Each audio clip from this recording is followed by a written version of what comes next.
পথে আমরা উদ্যোক্তা হওয়ার চেষ্টা করব। তাহলে কোনো ভবিষ্যতে কোনো আপনার লস খাওয়ার কোনো আশঙ্কা থাকবে না। আপনি যদি একটা বিষয় নিয়ে যদি অর্গানাইজ না করতে পারেন তাহলে আপনি কি করে ব্যবসা করবেন?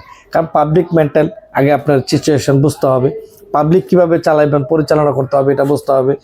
একটি স্যাম্পলে যে আপনাকে সবসময় মার্কেটে চাইবে এটা কোনো কথা না, কিন্তু আপনার সবসময় স্যাম্পল নিয়ে ভাবতে হবে কোন সময় কোন স্যাম্পলগুলো চলবে, কোন সময় কোন মালটা আপনার মার্কেটে ভালো চলতেছে, ওই মালটা নিয়ে আপনার মার্কেটে ঝাঁপিয়ে পড়তে হবে। তাহলে আপনার দোকানদার আপনাকে অনেক সম্মান করবে, অনেক মূল্যায়ন করবে। যে কোনো মুহূর্তে আপনাকে দোকানদার ফোন দিয়ে আপনাকে বলবে যে ভাই আমাকে কিছু মাল দেন, আমাকে কিছু প্রোডাক্ট দেন। তাহলে সমস্ত কিছুর মূল চাবিকাঠি আপনার কাজ শিখতে হবে, এই কাজটাকে অর্গানাইজ করে জানতে হবে, বুঝতে হবে।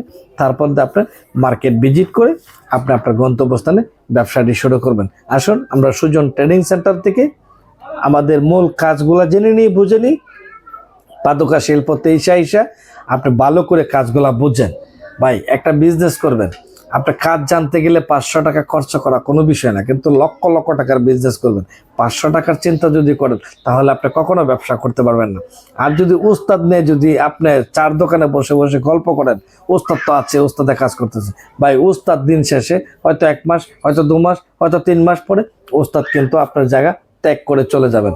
কিন্তু তখনকার কিন্তু আপনার ফ্যাক্টরিটা আপনারই বুঝতে হবে। ততএব আমি সবসময় রিকোয়েস্ট করব আপনার ফ্যাক্টরিটা আপনি কীভাবে গাইড দিবেন, আপনার ফ্যাক্টরি আপনি কীভাবে পরিচালনা করবেন সেটা ওস্তাদের কাছ থেকে ভালো করে বুঝে নিন। তারপর আপনার কারখানাটা পরিচালনা করার জন্য আপনি প্রস্তুত হন। কারণ সব কিছুর একটা সময় নিজের ফ্যাক্টরি নিজেকেই ধরে রাখতে হবে, নিজের ফ্যাক্টরি নিজেই পরিচালনা করতে হবে। তাহলে আপনি দেখবেন যে আপনার কারখানাটি মোটামুটি ভালো একটা পর্যায়ে নিতে পারবেন। আর যদি আপনি নাই থাকতে পারেন আপনার ফ্যাক্টরি থেকে, আপনার মনের মতন 2 জন লোক, আপনার যে কোনো আত্মীয়, যে কোনো ভালো মনের মানুষ, আপনার 2 জন লোক আপনার সেট আপ দেওয়ার চেষ্টা করেন, তাকে পরিপূর্ণভাবে কাজ শেখানোর জন্য চেষ্টা করেন। দেখবেন ইনশাল্লাহ আপনার ফ্যাক্টরিটা ভালো করে রান করতে পারবেন। ওস্তাদকে মূল্যায়ন করুন, কাজগুলা বুঝে নিন। ভালো থাকবেন। আসসালামু আলাইকুম।